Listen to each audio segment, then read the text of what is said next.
নমস্কার, 7 EPIC news নেটওয়ার্কে আপনাদের স্বাগত। মাসখানেক ধরেই অশোকনগর থানার অন্তর্গত বিভিন্ন এলাকার টোটো চালকদের ঘুম উড়ে গিয়েছে, কারণ রাতের অন্ধকারে বাড়ি থেকে উধাও হয়ে যাচ্ছে তাদের টোটো। অবশেষে পুলিশের দ্বারস্থ হয় টোটো চালকেরা। এলাকায় একাধিক টোটো চুরির অভিযোগ পেয়ে তদন্তে নামে অশোকনগর থানার পুলিশ। গোটা এলাকায় তল্লাশি অভিযান চালিয়ে 3 টোটো চোরকে গ্রেপ্তার করে পুলিশ। তাদের কাছ থেকে এখনো পর্যন্ত 2টি টোটো উদ্ধার হয়েছে।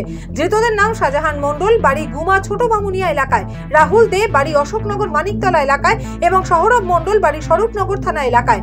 রাহুল এবং শাহজাহানের বাড়ি থেকে উদ্ধার করা হয়েছে 2টি টোটো। অভিযুক্তরা স্বীকার করেছে যে তারা মোট 9টি টোটো চুরি করেছে। ধৃত টোটো চোরদের বারাসত আদালতে তোলা হয়েছে। ধৃতদের জিজ্ঞাসাবাদ করে চুরি করা টোটোগুলি তারা কোথায় নিয়ে যেত তা জানবার চেষ্টা চালাচ্ছে পুলিশ। রান্নার গ্যাসের গ্রাহকদের বায়োমেট্রিক তথ্য যাচাইয়ের জন্য গ্রাহকদের আর দীর্ঘ লাইনে দাঁড়াতে হবে না। এবার থেকে এলপিজি ডেলিভারি বয়রা যখন বাড়ি বাড়ি গ্যাস ডেলিভারি দিতে যাবেন তখনই সঙ্গে রাখবেন এই বায়োমেট্রিক যাচাইয়ের যন্ত্র। ফলে গ্যাস সিলিন্ডার দেওয়ার সময় গ্রাহকদের বাড়িতেই ডেলিভারি বয়রা বায়োমেট্রিক যাচাই যন্ত্র দিয়ে গ্যাসের আধার যাচাই করে নিতে পারবেন। ভিড়ের চাপ কমবে গ্যাস ডিলারদের অফিসে। উল্লেখ্য, ভর্তুকিযুক্ত রান্নার গ্যাসের গ্রাহকদের আধারের তথ্য যাচাইয়ের জন্য বায়োমেট্রিক তথ্য সংগ্রহের নির্দেশ দিয়েছে কেন্দ্র, যার জন্য দীর্ঘ সময় গ্যাসের দোকানে গিয়ে লাইনে দাঁড়াতে হচ্ছে, হয়রানি হতে হচ্ছে গ্রাহকদের। তবে ভর্তুকি তুলে নেওয়া বা গ্যাসের সংযোগ বিচ্ছিন্ন করা হবে বলে নয়, রান্নার গ্যাসের ভর্তুকি পাওয়ার জন্য যে আধার কার্ড ব্যবহার করা হয় বায়োমেট্রিক পদ্ধতিতে শুধু সেটাই যাচাই করা হচ্ছে। গত 15ই ডিসেম্বর প্রেমিকা দর্শনা বণিকের সঙ্গে 7 পাকে বাধা পড়েছেন অভিনেতা সৌরভ দাস। একেবারে রীতি মেনে রাজকীয়ভাবে সম্পন্ন হয়েছে বিয়ে, আর সেই মতো এদিন ছিল দর্শনার বিদায় পর্ব, আর সেইখানেও রাজকীয়তার ছাপ রাখলেন সৌরভ। কেন আসুন বলছি। এদিন দর্শনাকে নিজের বাড়িতে নিয়ে আসার জন্য সৌরভ ব্যবস্থা করেছিলেন হুটখোলা ভিন্টেজ রোলস রয়েসের। নানা রঙের ফুল দিয়ে সাজানো হুটখোলা রোলস রয়েসে চেপে ডিসেম্বরের শহরের রাস্তা দিয়ে চললেন নতুন পর্ব। তবে ঠান্ডা থেকে বাঁচতে বিয়ের পোশাকের ওপরে দুজনেই পরেছিলেন জ্যাকেট।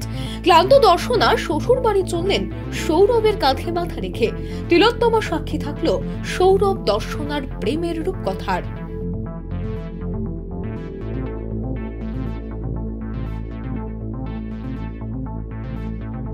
এবার সমাজ বিরোধীদের আটক করতে গিয়ে সাধারণের বাধার মুখে পড়ল প্রশাসন। চাঞ্চল্য জগদ্দলে। প্রসঙ্গত, দিনের পর দিন ধরে গাঁজা, হেরোইন, মদ, জুয়া ও সাট্টার আসর বসছিল জগদ্দল বিধানসভার অন্তর্গত ভবাগাছি দক্ষিণ পাড়া এলাকায়। গোপন সূত্রে সেই খবর পেয়ে ওই অঞ্চলে অভিযানে নামে শিবদাসপুর থানার পুলিশ। ডেরা থেকে ওই এলাকার 4 জনকে আটক করতেই প্রশাসনের ওপর চড়াও হয় গ্রামবাসীরা। এমনকি পুলিশের কাছ থেকে আটক ব্যক্তিদের ছাড়িয়ে নেওয়ার পাশাপাশি পুলিশের একটি গাড়ি ভাঙচুর করার অভিযোগ ওঠে তাদের বিরুদ্ধে। এই ঘটনায় জড়িত থাকা সন্দেহে এক মহিলা সহ 8 জন পুরুষকে আটক করে এদিন ব্যারাকপুর আদালতে পাঠালো শিবদাসপুর থানার পুলিশ। রবিবার সরিয়ে সকালে আমবাগানের মধ্যে থেকে যুবকের মৃতদেহ উদ্ধারকে কেন্দ্র করে চাঞ্চল্য ছড়ালো মুর্শিদাবাদ জেলার সাগরপাড়া রক্সি মোড় সিনেমা হল সংলগ্ন এলাকায়। স্থানীয় বাসিন্দারা থানায় খবর দিলে ঘটনাস্থলে সাগরপাড়া থানার পুলিশ পৌঁছে দেহ উদ্ধার করে। কিভাবে ওই যুবকের মৃত্যু হলো তা বলতে পারছে না কেউই। তবে স্থানীয় বাসিন্দাদের অনুমান অতিরিক্ত নেশা করার ফলেই ওই যুবকের মৃত্যু হয়েছে। ঘটনার তদন্তে নেমেছে পুলিশ। মৃতের নাম পরিচয় এখনো পর্যন্ত অজানা। বিএসএফ এর গুলিতে নদিয়ার কৃষ্ণগঞ্জের ভারত বাংলাদেশ সীমান্তবর্তী গোবিন্দপুর এলাকায় মৃত্যু 2 পাচারকারীর।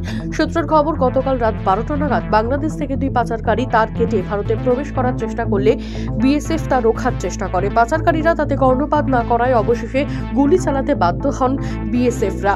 পাচারকারীদের কাছ থেকে তার কাটার কাটারি, টর্চ লাইট ও অন্যান্য সামগ্রী উদ্ধার করেছে বিএসএফ এর 32 নম্বর ব্যাটালিয়নের জওয়ানরা। কৃষ্ণগঞ্জ থানার পুলিশ ঘটনাস্থলে পৌঁছে আহতদের উদ্ধার করে কৃষ্ণগঞ্জ গ্রামীণ হাসপাতালে নিয়ে গেলে চিকিৎসকরা মৃত বলে ঘোষণা করে তাদের।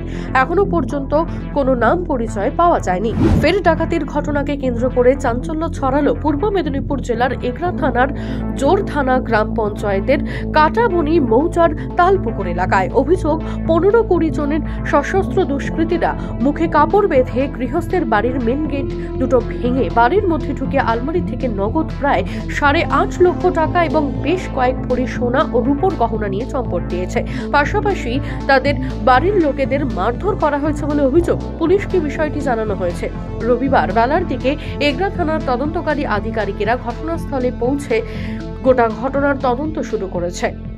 ঘটনায় যথেষ্ট আতঙ্কিত এলাকাবাসী। মদন মাইতি, 7 এবিক নিউজ, পূর্ব মেদিনীপুর। জয় হিন্দ।